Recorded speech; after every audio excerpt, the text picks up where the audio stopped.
Hello everyone, welcome to the latest episode of Tops and Tails. My name is Huw Ware. This episode is brought to you as ever by Pluto TV, the free streaming service that is the home of the MODUS Super Series. Watch every dart live and exclusive only on Pluto TV. No sign-up required, no fees, just non-stop darting action, as well as thousands of movies and shows for you to enjoy. Download the Pluto TV app now and start streaming on your smart TV. The link is in the show description. My special guest today is a bona fide legend of the sport and still going strong even today. He's the author of one of the most iconic moments in darts history when he became the first player, and to this day the only player, to hit a 9-dart finish at the BDO World Championships in 1990.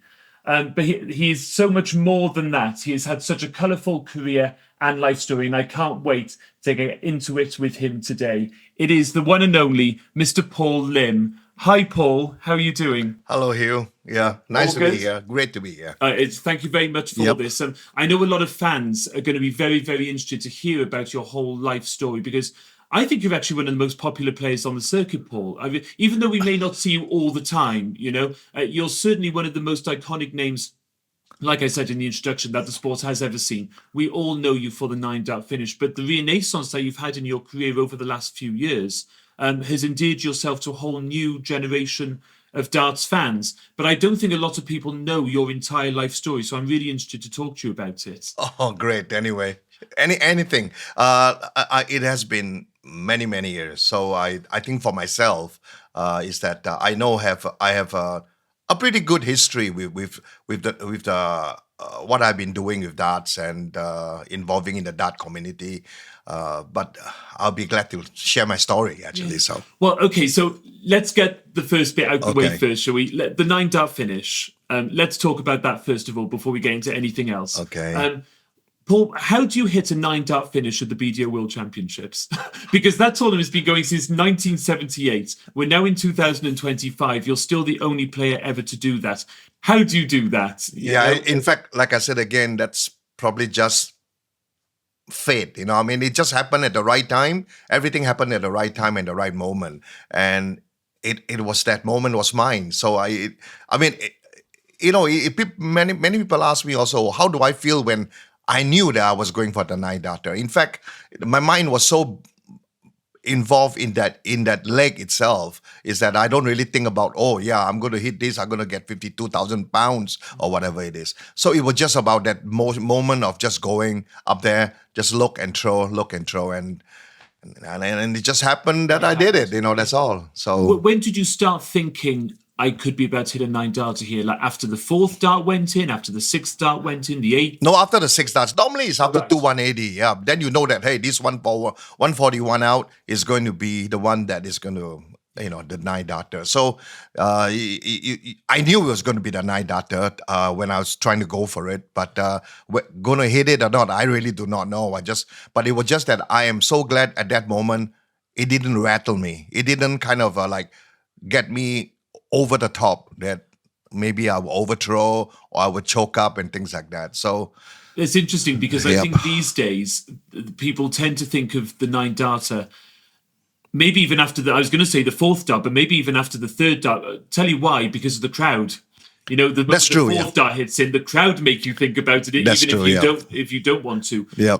Would you say that's probably the biggest difference between darts back then and darts now? Is that added crowd factor? Probably. In fact, funny enough, when 2 days ago, when I was playing Portugal, when I hit my first dart on a triple, the crowd already went, whoa, missing the first dart, and then after that, you hit again and it went, whoa, so actually, in fact, the crowd, I don't know whether it's an encouragement or really it could be a distraction, but still, that's part of the game now anyway. So well, of course, you missed the double 12 for a 9-darter against Gary Anderson, the World Championship a few years ago. Now that must have been, if you had hit that double 12, Paul, that would have probably been the biggest circle, coming of the circle that there's probably ever been in the sport. That is right. A big, huge full circle moment that would have been. Yeah. It is honestly, I still think about that. And definitely I did. Because I think that moment was, I felt that if I would have done, hit the double 12, right? I really think that record is going to be hard to be broken Absolutely. of the same one person hitting in both world championship with a nine Yes. darter. So it broke my heart a little bit, but Oh, no. anyway, that's it. So Yeah. Yeah, it's interesting. Do you think about that one more than the one you actually hit? Would you say? I think so. You're Really? right. You are pretty right. In fact, you probably the first asked the right question about that one. I really do think more about this than the first one that I've hit. I mean, the first one that I hit already is done. Is my legacy anyway. So Oh, absolutely. yeah, Yes. yeah. I mean, it's interesting, isn't it? I've heard people like Phil Taylor in the past talk about how they think about finals that they've lost more than the ones that they've won. I suppose it's probably quite similar to that, isn't it? We tend to think more about the what ifs rather than what's happened. That's right. Oh, it was that close as well, Paul. It was. I remember watching it, like, so my jaw was on the floor, like this huge full circle moment was about to happen. Yeah. But yeah, no, it was still even though you missed it, I still think it was a fantastic moment. Yes. Does that make sense? It does. Anyway, to me it was too, because like I said again, it's almost like I didn't win it. I come in second. It's something. Yeah, I felt that way anyway. But I was more. And in fact, at that moment, right, when I look back and I look at Gary Anderson's expression. I mean, he was in. I can feel it in his heart. He wanted me to hit that, even though I was the opponent. So that's how I really appreciate that, because that was a good encouragement from Gary anyway. From one legend to another. That's right. Yeah, definitely.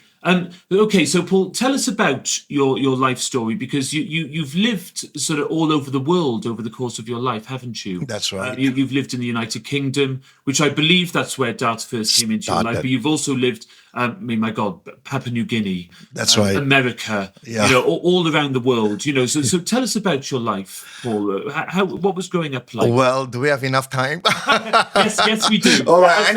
Anyway, the start of it all, obviously, my livelihood, where I was born in Singapore, and I did my high school. And after my high school, I worked a little bit.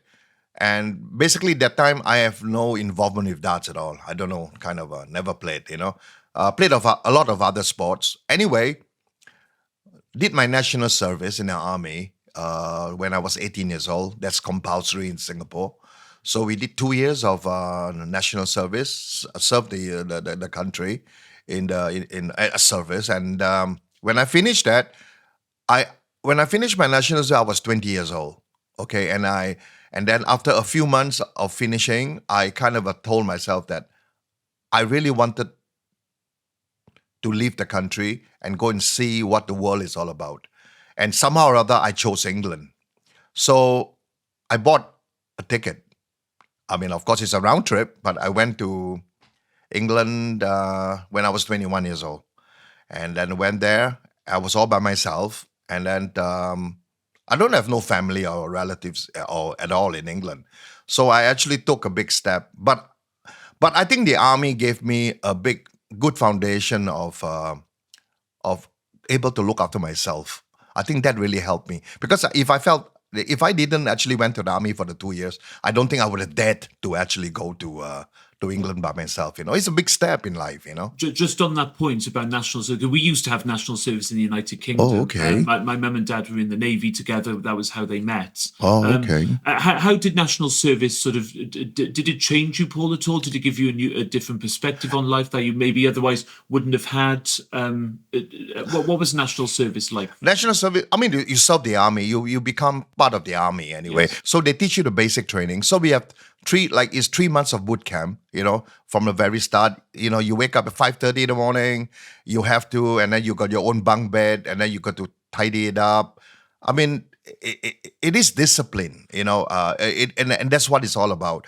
And the way we have to, like I said again, when we go for camp trip, we have to kind of cook our own food and things like that. But of course, in the army itself, then eventually, when I finished my 3 months of boot camp, I was posted to the military police. So I became a part of the military police service, and that went on for another almost 2 years of that anyway. So once I finished from that, that's when I say, okay, I'm ready to go abroad, and I picked England. I somehow or other I did. I think at that time I remember two country was in my mind: Canada or UK.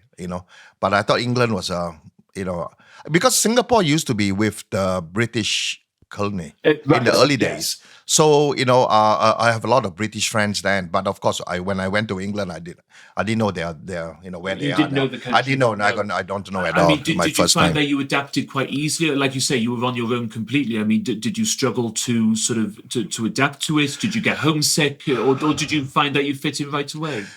Well, like I said again, it was so long ago. I mean, you think about that. That's how many years? 20. That's about 50. I'm 71 now. So You that was don't look it, 21. Paul. So that's 51 years ago. Wow. So anyway,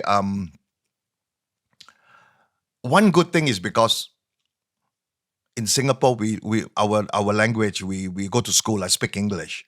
So that is a big help. Because if I don't speak English at all, I think that would be really hard, to go to a country that only speak. I don't expect anyone to understand, Chinese, or whatever it is. So What did you do for work, Paul, when you came to the UK? so I went to UK. In fact, I mean, I was basically just looking for work. So my first job that I worked as a part time was at Bentol's. You know Bentol's furniture company. Oh yes, yes, yeah, right. It was Bentol's, and I was a delivery with furniture delivery. So that was my part time job anyway. And then I rent it's like a room, a small room. I remember it was £8 a week for my rental. So I know that I have to find a part time job to kind of sustain myself and see what I can do for my career later on. And and it was a blessing that I'm a Catholic, so I went to church, and then eventually I was talking to I heard the choir there, and I joined the choir. Oh right. Yeah, I can sing a little. Oh okay. But anyway, I joined the choir, and I met this group of choir boys and girls, and then the choir masters. Right. So somehow or other, I was there, and then eventually I make friend with a lad called Alan Fisher. He was a lot younger than me. I think that time he was only about probably 17 years old. So one day he said, "Hey, come! I invite you. Come to my home and meet my family." So, and that was in near Ealing Broadway. That was where it was. Okay. So anyway, at Hanwell, I think. So he brought me to meet the family, and the dad, Steve Fisher, is a doctor, and Anna Fisher, the wife, is just a housewife. So anyway, I met them, and then honestly, like I said, I think it's just a blessing. They accepted me so well, and they offer me a place in their home. Wow. And I was very heartfelt. They just opened up to me, and then they gave me a room, and then of course, then as it goes along, after a while I was still working for Bentol's. She eventually said, "Paul, I know you're looking for a career. Let me help you. What do you want to do?" And she actually talked me into, and she took all the trouble to. When I said that I wanted to go in the hotel catering trade, and she said okay, and she called all the hotels. And they said, "What do you want?" And then eventually asked me, hotel catering, what do you want to do? So I said, "I love to be a chef." So, and then she eventually called this hotel called Chelsea Hotel, and the head chef was Mr. Alexander, and she got me in interview, and I went there, and then I met with the head chef, and I told the head chef what I want to do. I really want to be a chef, make this my career, because I like cooking. I love food, So anyway, after a while he told me, he says, "Yeah, but there's the course in a school already started, but you have a lot to catch up. So if you do want to do this, you can. I will take you in, and we will send you to school, and if you pass the first seminar of 706 City and Guilds, I will give you, then you can stay then." So I work. So I started going to school in the morning at Battersea College. I remember I did that. I did my 706 City and Guilds at Battersea College, but then eventually they post me to Westminster College. So I was doing that for one year, and I passed the thing anyway. So I became from just basically getting to know the kitchen and doing the odd jobs, and honestly peel potatoes. I remember it was I never forget this story when the chef told me, there's like pomme chateau, pomme risole, and things like that, and how you turn the potatoes. And the chef would put a sack of potatoes there for me. And he says, you turn this. You turn the potatoes into the shape of what it is. So I turn potatoes whole day long and things like that. And of course, I do some other odd jobs like, cleaning our vegetables or whatever it is. And after I peel those potatoes, he boiled it into mashed potatoes for mash. So which means that he just want me to learn to turn the potatoes. So now I realize that, at that time I was saying, what because after I turn all those potatoes, right, he just put them in the pot and he boils them into mashed potatoes. He doesn't have to do that, I'm saying not. But he, yeah, that's right. Then I realized that he just want me to learn to turn the potatoes. So that's part of the thing anyway. So well, now, and you're a very successful chef now, Paul, aren't you? I did pretty well. From there I head into many jobs. From Chelsea Hotel, I went to work at Cunard. I went to work at Knightsbridge Hotel. And then I went to work at Hammersmith Cunard Hotel. And then I went to, eventually, kind of went to Wales. I went to Cardiff. No, did you? I did. Never. I was in Cardiff Park Hotel. I worked there. Oh my God. Yeah, the only reason I was there was because while working in London, I met a Welsh couple, but he's a chef too. Right. But he was a sous chef. So when he moved to Cardiff, he said, "Paul, come with me. Come and work together in the hotel I'm working." And he was a head chef there. Wow. So I went to. what year was that, Paul, when you went to Cardiff? Wow, let me see. Got to be 1978, 79. Gosh. Something like that. Come back to Cardiff, because I live in Cardiff. Oh, do you? I'm a Cardiff boy. Yes, basically. yeah. Well, I grew up in Barry boy, Gavin and Stacey land. Do you know Gavin and Stacey? Have you heard of Gavin and Stacey, the programme? Is it like a bit of a cult comedy? Oh, is it? That was based in Barry, where I grew up. But for the last 10 years, I've lived in Cardiff. Oh, You'll wow. have to come back to Cardiff. Have you been back to Cardiff since those days? No. Oh, you'll have to come back. Some of it has changed, but I'll bet you anything, like you'll still see how it used to be back then. As well. So I've looked at old photographs and I can still recognise, for what it looks like today. Do you know what I mean? Yeah. So you'll have to come back. Wow. I remember fantastic. because I remember when I was in. Of course, I was living in the hotel when I was as a chef there because the hotel gave us a room. Yes. Things like that. Still there. So yeah, the Park Hotel still there. The Park Hotel is still there. Oh, wow. Okay. Yeah. And then I found of course a Welsh girlfriend eventually, and after I finished with that, I briefly went to see her and the family, and it was in Talbot Green. Oh yes. Yeah, Talbot Green. Yeah. I think that was very near to Leighton Rees, where they lived before. Yes, Talbot, you're right. yeah. So anyway, there was my a brief moment but it wasn't very long. I was in Wales for not a pretty short period anyway. So darts, was this all alongside your darts playing at that time, or was this before darts? No, I started dart playing when I was actually working in London. Already, yes, when I was in with a group of chefs, we went to we shared an apartment down by Gunnersbury by near Chiswick, and there was a pub there called Robin Hood in Chiswick, Gunnersbury area. So we went there, and that was the first time they introduced me to darts. Okay. Yeah. So was it a team of chefs? Did you have a team, or was it just? It was just casual. Every Friday night they have like a 50 pence a person, and we put the chip in, and then we play a knockout, and the winner get a bottle of whiskey. Nice. That was how it started. Well, nice, anyway, those yeah, guys. yeah. So Did you I win a win. bottle of That's whiskey? I was gonna- that's why. That's why. So many bottles of whiskey. Yeah, well, so I did, win quite a few times, and that's how I actually got involved with that. So I bought a dartboard, and I remember my first set of tungsten that I bought. Right, it was 80% tungsten, and it cost me, I think it was only like 12 pounds or 14 pounds God, in that would early be days. fancy back Yeah, then. that's right. That's right. Tungsten dust. That would be quite posh. That was a big Fancy, deal. yeah.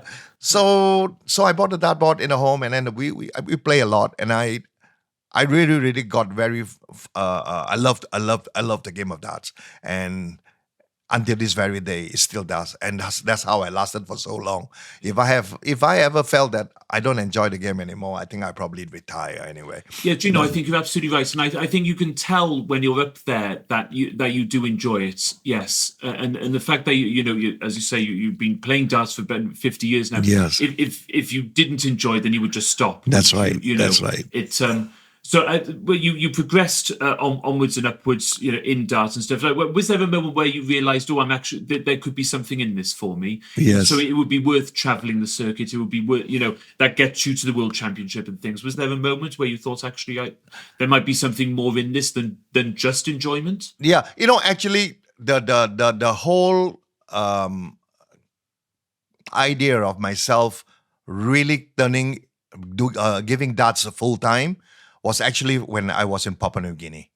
Right. After Papua New Guinea, because I was till that moment, I was still always working as a chef. So Sorry, did the chef work bring you from the UK to Papua New Guinea? that's when I went back to Singapore first. Right. From UK when I finished. I mean, funny enough. I mean, I'm sure this is real. I mean, it's a fact that I was I couldn't have got a visa to live in England for 7 years. I couldn't have. So the first 6 months was legally when I was there, but after that, actually, I was illegal. It's a long time ago, Paul. It's okay. Yeah, it's okay now. It's okay. It's okay. But I was illegal, and I stayed through, and then eventually I left on my own accord because I felt that I really want to go home now, and I told my friends, I said that I still want to go back to my home country and find my job as a chef, because I know that Singapore is a tourist country, and there's a lot of good hotels and good kitchen, so I'm sure they will need a chef like myself anyway. So I remember the very day when I went to the airport. I handed my passport to the immigration officer, right? And I booked my ticket back to Singapore. And the immigration officer looked at the passport. He said, "Mr. Lim, do you know you have overstayed for 6.5 years?" And you were like, no, really? Never. Shocking. Yeah, I said, yes, I said, guilty as charged. I said, I'm did sorry. you? Oh, no, I admit that. Because it was a no, fact. I made that. But honestly, I mean, obviously, I know that they won't put me into jail because of that. They will just deport me. Basically, like deport. Even if they would have caught me earlier on, they would have deported me. That's right. all. But anyway, I turned myself in and I left the country on my own accord. So he just said, "Good luck, Mr. Lim." And then, that was it. That was gone. So obviously, I know there's a record there. Yeah. Of course, in immigration, when you overstayed and you are illegal, there must be a record there somewhere. Anyway, that came back later. They came back later. Because I did come back to England to compete again from Singapore. And right. yeah, because And should you have been able to do it? I mean, I don't really know. See, that's why, yeah. You were okay to do that, right? well, I have to get proper letter that I'm only here, and they only allow me to stay for 2 weeks. Instead of normally they will give you 3 months or 6 months, Okay. they only said we will give you 2 weeks, Mr. Lim. We are here for this competition in the World Masters or the British Open and things like that. And You then probably just where you're going to overstay your welcome by another 6.5 years. Or But something. I'm so Might be glad- Thinking, well, I'm so glad they let me in anyway. I guess. Yeah, there was, yeah. So it was good. So from then on, after the first trip back, it became easier after that. So I come back to Okay. England quite a lot. Yeah. But then from then, when I went back to Singapore, I started working in looking for a chef job, and my first job was a Seaview Hotel, and then I was just working there. But I couldn't find no darts in Singapore. I was very surprised. I was looking. I said, "Where can I play darts?" So I saw the YMCA has got a dartboard, But I went there, and there was a dartboard there, but nobody plays. Right. So, and I thought, so anyway, I bought a dartboard, put it in my home, and I play darts, right? Just as keep playing anyway. So then eventually from Seaview Hotel, I find that the hotel is a bit becomes like it's not what I want to do because I am more involved with French European food, you know what I'm saying? So cuisine. So I found another hotel called Marco Polo. And I remember this hotel, the chef interviewed me because he was looking for a sous chef position. And when I went to the interview and he saw my resume, what I've done and things like that, and then he basically said, "Okay, yeah, you have the job and you start when." So on the day when I start, I came in. The chef called me to the office again, and they kind of told me, said, "Mr. Lim, I'm very very sorry. We can't give you the sous chef position because the union kind of stopped that because they find that they got to be." Through the ranks, people that have been working there longer should give them the chance to be promoted to their position and not someone new that just come in and became a sous chef. Right. So I understand that. Anyway, then I said, okay, so what position? He said, okay, you're going to be a chef at the party, looking at that on the entree side of the kitchen. So I said, okay. So I work in Marco Polo for, maybe 3 years, about 3 years in Marco Polo Hotel. And during that period, I still haven't played darts at all. But it's already almost 6 months to a year. Like, I'm not saying that I play by myself at home, but I don't have anywhere to go and play darts with any friends because nobody play darts. And then there was the catering school there was a girl called Grace. She actually worked kept work under my department and on my understudy. So we got talking, and then one day she just asked me, she said, "Hey, I heard you came back from England. So what do you do when you're in England?" I said, "Oh, I love to play darts." I said, that was it. She said, "Really?" She said, "My fiance, we have a dart team, and we play in the league and things like that." He said, "Would you like to come and join our team and go meet my boyfriend?" So I was so excited that night. And actually, I finished work. I went with her back to meet the boyfriend, Jerry Rodriguez. I remember his name, and he has got a dartboard at a home when I went there too. So we just I said, "You practice a lot too." I said, "Yeah." So anyway, so we played for a little while, and then he told me, "Said you join our team, okay?" So I said, "Okay." So that was the first time I played league, and it put me in that night. Gosh. And we went to the pub in Serangoon, and I remember I was put against a player called James Newbronner, right? And he's the captain of the Singapore Army too. Anyway, so I played against him in a singles match, and I beat him, right? And it was like all this commotion. Hoo-ha. Then I didn't know what happened. Then they said, "Do you know you just beat the best player in Singapore?" I said, "Oh, really? Did I?" So that was how it actually started. But it's amazing, isn't it, how darts always, one way or another, didn't matter where you were in the world, always had a way of coming back into your life, Paul. I think so too. You mentioned too. fate, talking about the 9 darts. Do you think that was fate? It's fate. That It is. darts kept playing a part in your life, that you met people that one way or another darts was coming back in, There's a dart god that look after me, I think. Really? I Yeah. always believe that. Yeah. I mean, I know there's a dart god, but there's a god that look after me there, and the dart god look after me there. Honestly, you never lost your ability either. So you've just beaten the best player in Singapore, so you never lost your ability either. That's right. And then that kicks it off. Then next thing you knew, they told me, said, "Hey, Singapore Open is in about a month, 2 months time." He said, "You should join the Singapore Open."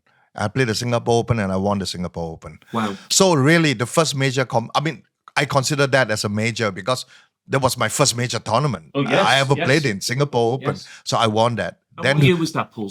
Oh my God, 1980 something. 1980. Early 80. It would have been a big tournament. It would be. I think we should be able to check it on Yes, the thing anyway. And after that, 2 months later, I went to Malaysia for the Malaysia Open. I won that too. Oh wow. Yeah. Then after that, the Thailand Open, I went there. I won that too. So I started off with darts in a really honestly a very good note. Yes. But I was but again I was still working as a chef, and so this went on working in Singapore in Marco Polo Hotel for a while, and then eventually I kind of saw a job offer overseas in Papua New Guinea. That's when I left the country after that. I can't remember what year now was that. And I went to Papua New Guinea and I applied for the job too. And I got the job right away. So it was in a spot, a really kind of a nice restaurant by the cliff. It wasn't a hotel, it was a restaurant. So I got a job over there. But eventually from there, that restaurant got into some sort of what I call that, Some politics, some problems. Yeah, right. From the person that got me there, he got into a big problem with the owner. Right. So the owner fired him. So he told me, said, "Come on, I don't want you to work here anymore with this owner." Like so. Anyway, I straight away went to Travelodge Hotel, which is the biggest hotel in Port Moresby in Papua New Guinea, and talked to the general manager, and then interviewed me, and then I met the head chef there, and he gave me a job as a sous chef right away, because I'm actually pretty qualified for that. Oh, absolutely, for that job yeah. anyway, I'd say yes. So then I started working in Travelodge then, and I worked there for 3 years. So during these 3 years in Papua New Guinea, I met with French. There were a lot of British there too. So we went to it's like the yacht club or something like that, and we went there to play darts there. Yeah. And I played darts, and eventually formed a team. And then the selection for the Pacific Cup. So I went for the selection for Papua New Guinea because I was already in Papua New Guinea for 3 years. Under the WDF rule, I was able to play for the country. That's how the ruling goes in the WDF. I think it's 2 years before, but now it's 3 years now. You need to live in the country for 3 years, I think. Right. So I went for the selection, and I remember we came out ahead was myself and George Foster. I don't know. George Foster is, I think he's English, but he lives in Australia. Okay. He's a good player too. Nice. And he's very popular. So we became partners, and we played for Papua New Guinea. And that's when I won the Pacific Cup, beating the American team in the final player, Jerry Amberger. And Jerry Amberger at that time was probably the number one player in the US too. And we became friends. And that's when he said, "Paul, wouldn't you should try to come to America because we have a dart circuit." And that got me thinking. And after a while, like I said again, he kind of said, "Come over, if you want to, you should try and give it a shot." Was the thirst to see the world all still there for you? So it seems to me like it.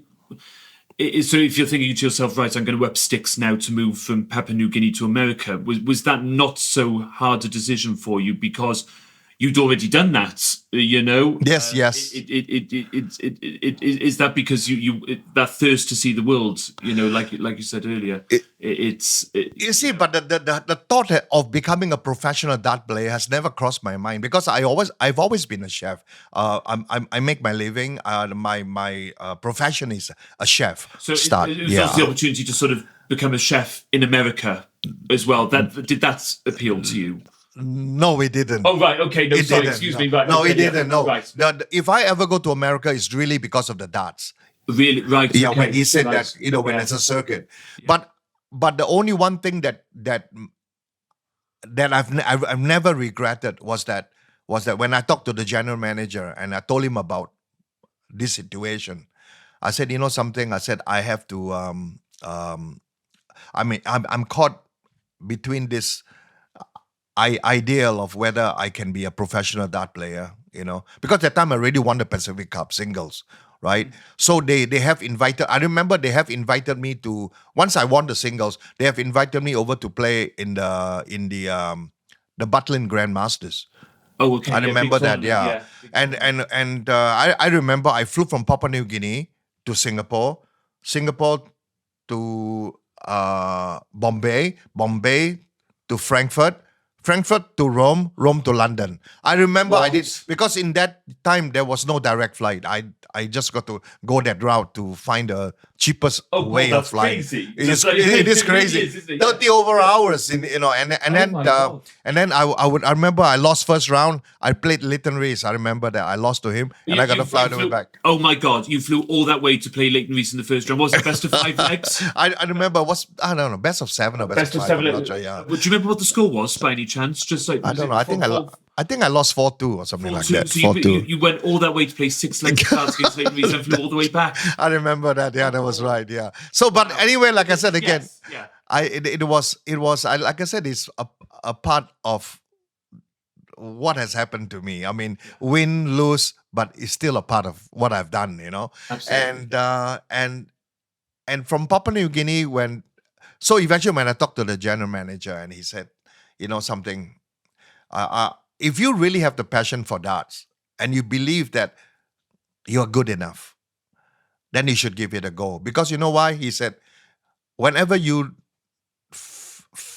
fail in your dart career, that as you want to, you always have a job to come back to. Your chef job would never disappear. You can find a job anywhere as a chef. Yes. So and with that, it gave me a lot of assurance anyway, So I said, okay, I'll give it a shot. And I actually packed my bag and I actually went to Papua New Guinea. I went to and I remember when I finished my job with Papua New Guinea, I remember I flew when I went to it was in Boston. Because I met a friend called Dave Kelly and it 2 darts, and he said come to Boston, and I tell you what, I mean, it was a wrong place to move to because when I moved there was January, it was cold as hell, I couldn't take it. You were like, yeah, what's this? Yeah. So eventually from Boston, I was there for a while, and then I eventually moved to California, which is more suitable for me anyway. So obviously your career progresses, so you start playing the American circuit, you start doing well for the American circuit, and I believe you were then eligible, probably through similar WDF rules, you were able to become eligible to play under the American flag for you started playing for America, didn't you? No, I didn't. When I first moved to America, okay, I went through the proper channel of getting legal status. Right. America was, I'm not going to go through that chance of it being illegal. but anyway, I went to the legal status and there was a pub and restaurant. It's a big dart pub, but it's also a restaurant there too.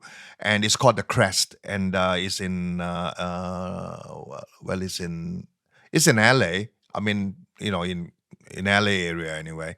And what was that area called again? Carson, something like Carson. Yeah. Anyway. Okay. But anyway, so I got a job there in a Crest, and they got me to be a chef there, and they actually applied for my working visa. Right. So eventually, I was going to come to the US to play professional darts. So it's under the P1 visa, but which is a professional visa because, whatever it is. So anyway, they applied and eventually I got it. I got the visa. So I was able to stay legally. So then from then on, I played the circuit. I work in the restaurant from Monday to Thursday or Friday. Then Friday I will leave for the circuit because every weekend there's a tournament in US. I mean, it's 50. Probably there are more than 52 tournaments a year. Yes. But it's just that it's a smaller one or a bigger one, and you choose which to go to anyway. And obviously you progress upwards and you play in world championships, and then you hit the 9 darts, which we've talked about. Yeah. How that sort of cemented your name. Did you realize how iconic that moment was going to be in that moment, or was that only something you recognized in time? I kind of never ever thought that it would lead to all this. Actually, honestly, I mean, at that time, I haven't done the night dart yet. I mean, like I said, it was a beginning, but I did really well in the US. Okay, like I said again, I always remember, right, that trip when I flew all the way from Papua New Guinea to play 6 leg of darts and I lost and I flew all the way back. And it's always, let's put it this way, there's always been that fear of like, I'm not good enough to compete against the English. I always felt that way. It's Really? all, yeah, I always felt that way because I felt that somehow or other they are like the football team of Brazil. Yes. You know, in Well, the early especially at that days, time, in the early yes. days, right? Brazil is like nobody wants to play Brazil in a match. Yeah. That's how the feeling got, Yes. because they felt they are so superior. You know what I'm saying? And I felt that darts in England was superior because when I started in England, I watched on News of the World and things like that, all those people that played, right? But what happened was after I played in the US, the first year I was in the USA, I was a number one money maker in the US, Wow. number one rank. But I wasn't able to get the ranking because the ADO also have the same rule, is that you have to be in the country for 2 years in order to get the rankings to when you win. Right. You're allowed to play, but you're not allowed. You're not in the rankings. So for 2 years, I was number one in the USA. That's it was it. Then after the third year, that's when I started representing the USA in the World Cup. It seems to me, Paul, listening through your darting journey, number one in America, within 2 years, like you say, you won the Malaysian Open first time of asking, you won the Singapore Open first time of asking. You were a natural at this sport. You were kind of like an undiscovered gem, I suppose, as far as world darts was concerned. And like you say, darts was so UK centric at that time. All the big tournaments were in the UK. If you were going to become like a world dart star, you had to be winning the Butlins Grand Masters, or Lakeside, all these tournaments that were in Britain,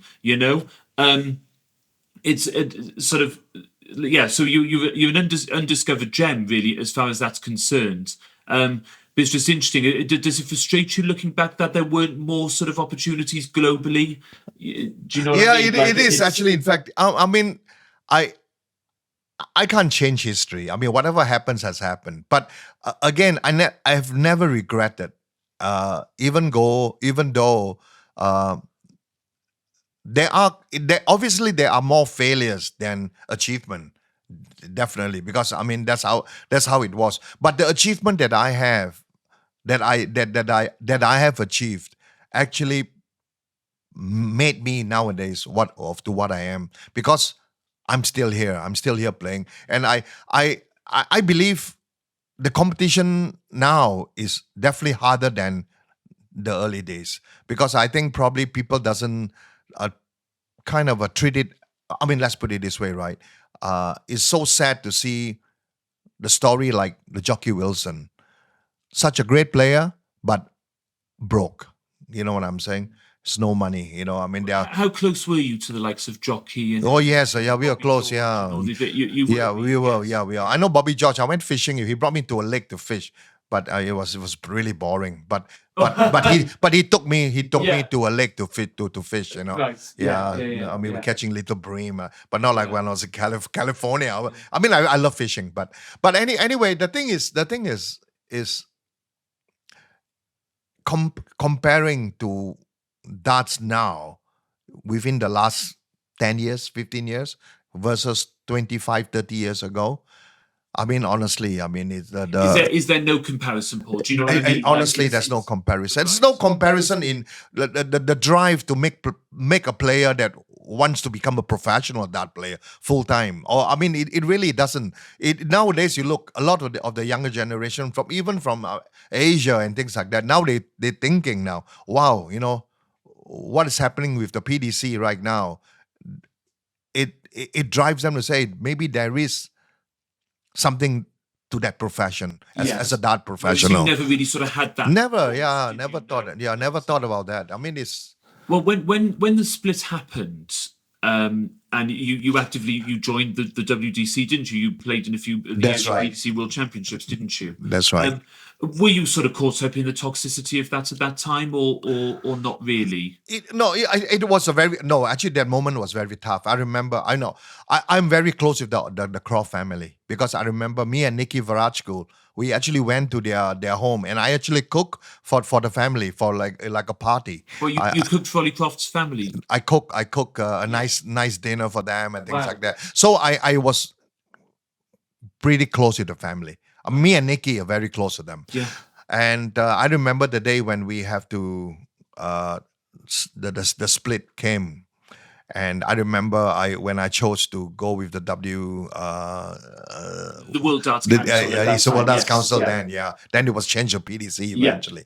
And I remember I got a call from Lorna and Ollie, and asking me, and I kind of it was a tough. There was no animosity. There was no anger. I just said that I really felt that I think for my own path, I think I just want to do that. And went on to choose to go to the WDC side, and that's when that's when the split starts anyway. So. And then you played in it for a few years, and then I think it took another 11 years. That's right, because I wasn't able to play any of the. I was banned basically from playing in the Singapore Open, the Asia Cup, and all that. We can't play because it's all WDF. Anything to do with WDF, I can't play. Is it? Well, I was going to ask you. Is that why you took? Did you actively take a break from the sport? That's what I was going to ask you. It wasn't that you took a break. You were banned, were you? Yeah, I was banned. Yeah, For all that time? all the time. Yeah, 10 years, over 10 years. No. I'm serious. Yeah, I haven't played Singapore Open other than Malaysia Open or things like that. Anything to do with WDF, I can't play. Paul, I never knew that. Oh yeah, I didn't realize because I that chose to go to the dark side. I don't know. So what did you do? Did you just put the darts down? So then, whatever the PDC site organizes, whether there is a tournament, then I probably would be part of it. Right. But then, luckily at that time, I think I probably would. Because I still have the American circuit to play for, you know what I'm saying? You could still play the American circuit, yeah. American circuit, I will play, yeah. I could play that, yeah. Okay, right. Because they any tournament, let's say it's the Boston, let's say the Cleveland Extravaganza or the Las Vegas Open. I mean, even though they are sanctioned by the ADO, but it's not WDF ranked tournament.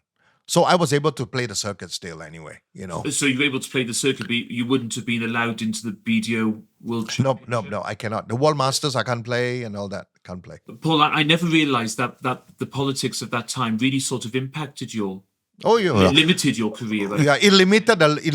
Yeah, that's right. Yeah. I didn't realise that was why. Because for some reason, because I didn't know that, Yeah. I thought you might have consciously put the darts down for a while. Oh, no. Concentrated on your cooking, on your chefs, on your business. I still play. You were always playing. You were always there. Yes. Wow. Yes, I'm always there. Can you put that into? How did you feel, Paul? If you don't mind me asking. Can you put that into words? Well, it's a bit disappointed, but it really didn't. Like I say again, to what I look back now is that's how it went, and that's what I become. I mean, I really think anything. If let's say, I always believe the fact that is, if let's say, for example, if that didn't happen and I was able to play still the World Masters, I don't think I would have been sitting here talking to you. The whole thing will be changed. Whole thing will change. I don't know what's going to happen after that, because that is how, that's what happened, and It is. you know what I'm saying? Because for one moment, if I would have gone to play the World Cup or the British Open or whatever it was, which I didn't play, if I would have won, I wouldn't know what would have happened. I would have I could have an accident there. I could have, And there's no grudges there. No grudges. Like No, never any grudges. You've struck me through talking to you today now is that you are a very positive person anyway, aren't you? Yes, I believe in positivity. I think that in one's life, no matter what happened, is that you have to be positive. Then you can look ahead. If you're negative, then you'll be down every time. You it should never be negative anyway. I mean, of course, we have our downfalls, we have our misfortunes sometimes, but honestly, life is precious, I think. So you live the moment. I mean, I am a happy person. Like I said again, I'm single. But I have my children, my two sons. I have my granddaughter. In the USA. If I keep in touch, and when I got a chance to, I'll fly back to the US and see them. And for Christmas or whatever.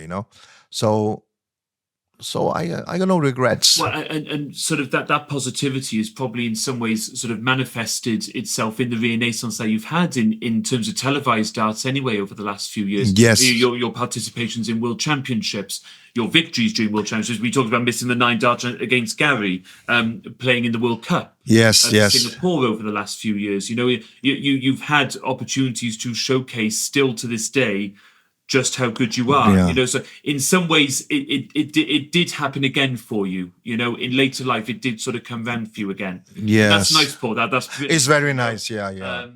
It's and like I say, I think your popularity in darts, you're probably one of the most popular players that we've seen. I mean, did you expect that renaissance during that 11-year absence of the World Championship? Did you expect one day that you would be back playing to this level as consistently as what you have been?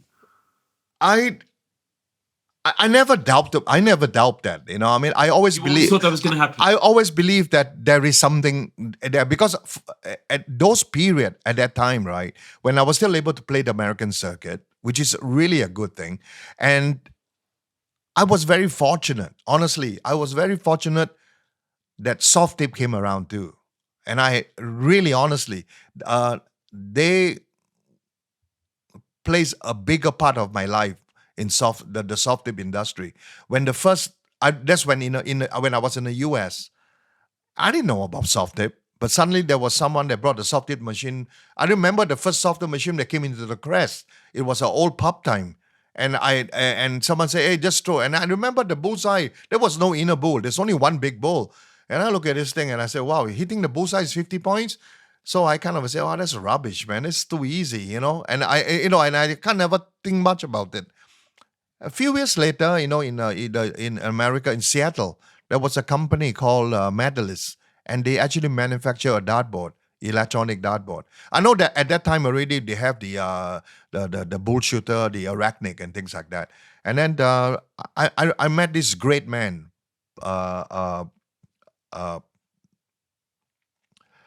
Lee Peppert. He was the founder of MODUS. And then they called me and they said, "We want you to be our ambassador." And they wanted to promote soft tip into Japan. And they got me. And they gave me, basically it's a job now. So I was very lucky that as a professional dart player right now, I have it's an electronic dart company, and they supported me. I mean, of course, I was like their consultant, and they sent me overseas to, and for that period, actually, I laid off playing steel tip for a period, and that was that period too. I was able to play steel tip, and I was able to play soft tip. I see. So somehow or other, when they gave me that position, it was a good salary, and that kept me going. So all my worries about whether I'm going to win a tournament to make money to support a family, that just disappeared now. I don't have worries now. It's very interesting that you talk about the soft tip there, and sort of seeing the very first soft tip board is very interesting. Yeah. Because I was going to finish off. I was going to ask you about the state of Asian darts and the future of Asian darts and American darts as well, for that matter. Mm-hmm. Well, what do you make of the future? We alluded earlier about how the opportunities for youngsters now in Asia and America have probably never been as much as what they have been before. Yeah. But how much does soft tip, do you feel, in terms of the steel tip version of the game, is soft tip sort of limiting steel tip's chances? Do we need a young star to come along and then all of a sudden, boom, it'll explode? Like, what do you think? What do you make of the state of Asian America? What I've seen and what I believe in, this is going to happen, and this has been happening already. with the evolution of soft tip. Okay, now soft tip, people have always asked me, what do you think about soft tip and steel tip? What's the difference? Okay, or which is more difficult? Okay, I always use snooker and pool as an example. Okay, pool and snooker, they basically, even though the what I call that, the strategy of play is a bit different. Okay, snooker is a big table. You play the. I mean, I know snooker too. I'm not a very good snooker player. I can play pool, but someone that can play snooker can play pool. Someone that can play pool might not be good in snooker. Yeah. So vice versa, soft tip and steel tip is the same thing too. Really, it's about throwing a dart. So, but soft tip is a lot easier, and because it's easier, and because it's electronic and it's more like I say, high tech with visual, with sound and everything. Yes, yeah. It attracts a lot more younger Oh, it's a lot generation. of fun. Okay, Yeah. so I remember when I went to Hong Kong, when I lived in Hong Kong for 12 years to work for the next company, which is Darts Life, which is Darts Life. Anyway, Yeah. yeah, and they got me as a consultant too for them anyway. And when we explore Asia, when we start to spread this dartboard, it's so much easier to get someone to play electronic darts because it's a no-brainer. It's calculated for you, the scores are up there for you, and that is the whistles and the graphic and all that. Yeah. So it attracts a lot of younger generation. Now, from this young generation, the growth is so fast. I mean, like in a span of maybe 8 years to 10 years. Now, Singapore, we used to only have about 300 dart players. Now we have 10,000 playing in the league. Wow. So Yeah. you see, but from those we are able to find talent. Like my partner for this World Cup, PW, he plays soft tip only. He can't. His calculation is he doesn't know how to count on the finishing, but that takes time. So anyway, I encourage him. I said, he can play well, he can score. So as long as you can score, you have a good chance of finishing. That's what I say to him anyway. But from this revolution of soft tip, actually it spark up steel tip. It really does, because now there are more people playing steel tip now because they already playing soft tip and they find that, hey, this is more challenging and I want to try it. And that's not putting people off. The idea No. that is harder is not putting people off. No, Going not back at to all. soft tip. Right, okay. Well, that's all. a good thing, really, as far as the steel tip version of the game is concerned. Yes. That is a good thing. So is it a case of we are waiting for... please don't get me wrong, there is a plethora of brilliant Asian and American dart players out there. Is it fair to say we're still looking for the first sort of star, yourself, present company excluded, obviously? Mm-hmm. But do you know what I mean? If somebody new was going to come along at next year's World Championships and do really well, make the final or win the final, like Luke Littler did a couple of years ago, Yep. Would that then take it to the next level? Is that fair to say? It always seems to be that way, though. In most other sports, it's like that. Yeah, I mean, Barney in Holland, for example. That is Barney right. in Holland had a similar effect, didn't he, going back? That is right. That is You right. know. It's just like that Chinese snooker player. Yes. That suddenly China become like, everybody want to play snooker because they have a champion there. Right. Or something like that. Exactly, that's what I'm Yes, trying yes. to say. Is that what Asia and America needs? I think for Asia, right, we need something like that. But the problem is that nobody has the financial capability of committing to actually come to the PDC. Because I've always, let's face facts, right? For so many years, people have also asked me, why don't I try to get a Q card? Honestly speaking, with my job, with what I'm doing, I can't afford to come here, because I believe that if you do make a commitment of getting a Q card here, once you get your Q card, you must commit to playing here, because that's the whole purpose. You want to drive yourself to see how good you really are.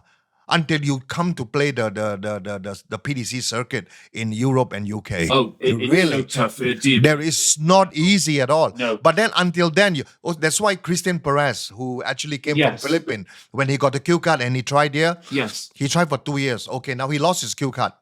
But I take my hat off to him and I salute to him. Absolutely. And that's what I said. And he's a fine player as well. That is right. He's somebody, who's a brilliant player. There's so many of them, That's right. It is the finances, is it? It's so hard. Right. I remember yesterday I saw the interview with Hugo and Matthew. And they're all my good friends because I live in Hong Kong for 12 years, yeah. And I know them from then, and they were lads, they were only junior then.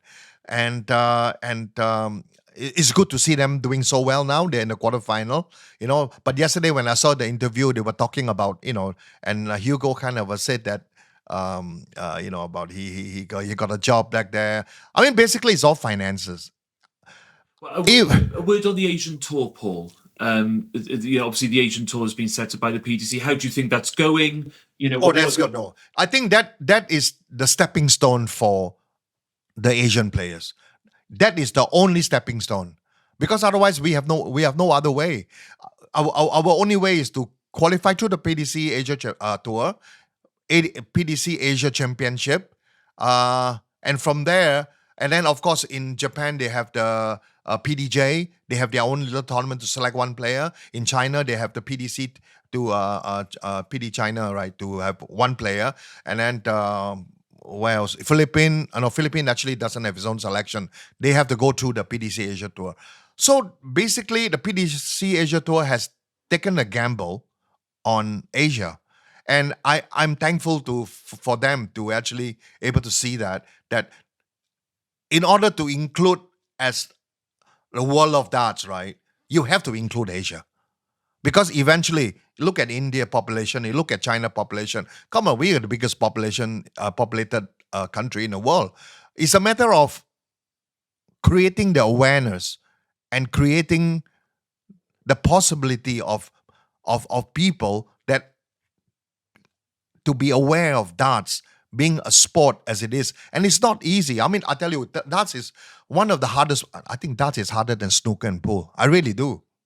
Because it's a freehand thing. It's nothing to anchor you. And I see nowadays people with archery.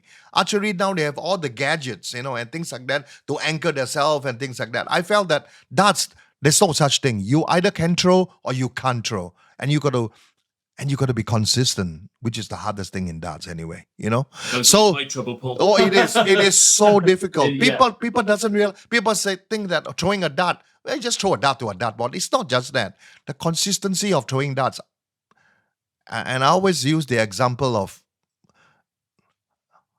no matter how great Luke Littler is, what is his percentage of accuracy? Honestly, I know 70%. Yes. That's all. It's only 70%. Yeah. Maximum is 70%. Yeah, I know exactly what you mean. Because the averages tells it. His average for the whole year is only 103, right? 103 is not. It's only 70%, 65%. Yes. Yeah. I hadn't thought of it like that before, but I know exactly what you mean. It's so difficult. Anyone can throw a dart to the dartboard, but it's very hard to throw a dart at what you're actually aiming at. It can hit the board, that's no problem. But what about that small target? Small, but consistently hitting that. Consistently every time, yeah. Under pressure. I mean, the only good thing about darts, I mean, obviously the hardest sport in the world, I still think is golf. Because golf have to play with a lot of different factors. The wind, the lie of the ball and your luck involved and things like that, But the dart, honestly, there is no wind factor. It always is the same environment. But you really have to be consistency and a little bit of nerve. I mean, come on, I've seen the best player in the world. I mean, yesterday I was very surprised to see Luke Littler hitting quite a few 45 scored. I was very surprised. But I don't know, something got to him. I don't know what. But again, we are human, It's so difficult to be consistently saying that I'm going to hit 140, 180, things like that. And you think darts is on the cusp of exploding in Asia? I believe it's going to happen. It's going to happen. Yeah. It's just a matter of creating the awareness and creating more events out there. We have the PDC Asia Tour. which is the main thing. But we do not have enough other yet. We should have like open, maybe Singapore open, Thailand open, all the Asia countries should, they're open, and then there's something for us. Look, in the early, sad to say though, we were just talking about association thing. Even the WDF is getting involved a lot more. I mean, WDF is a different entity from PDC, but WDF does have its following, and the idea of playing in the WDF World Cup or whatever it is, it still appeals to a lot of countries that, hey, that there is a country representation. You know what I'm saying? So either way, I really believe Asia is a big part of what's going to happen. I mean, now in fact, the WDF World Cup is going to be held in Korea this year. Is going to be in Korea. I think this is the first time. So, how many countries are going to take part? I really do not know. But from Asia, I wish that we could, like I said again, be more involved in the about darts culture, to training, to let people aware, and the youngsters to because they don't know a lot of. If I'm in Singapore right now and I walk up on the street and I pick one person, 100%, I pick 10, and I said, hey, do you know what darts is all about? I bet you a lot of them doesn't know. Right. Okay. Yeah. You see what I'm saying? I think that's what I was sort of alluding to earlier. That idea that one day 7 out of 10 might know darts. That's right. What I mean, and it's taking it from that 1 out of 10 to the 7 or 8. That is right. That's right. I'm sure it's going to get there, and it's going to get there with the help of the likes of you, Paul, because you're a legend, and I want to thank you so much for coming onto this podcast. And I certainly feel like I know a lot more about you now than what I did, and I'm sure a lot of our viewers and listeners do as well. It's been an absolute pleasure. Thank you so much, Paul, and long may your career continue. It's my pleasure too, honestly. Like I said, again, we have a chance again, we chat, okay? Oh, I would love to have you back on. I would love to have you back on, Paul. Thank you very much. Thank you very much, Huw. Okay. Thank you for watching and downloading this episode. I do hope that you enjoyed it. And thanks as ever to our partners at Pluto TV. Download the Pluto TV app now and start streaming on your smart television. Non-stop darting action, as well as thousands of movies and shows for you to enjoy. The link is in the show description. Subscribe to not miss an episode if you haven't already. We'll see you very soon for the next one. Bye-bye.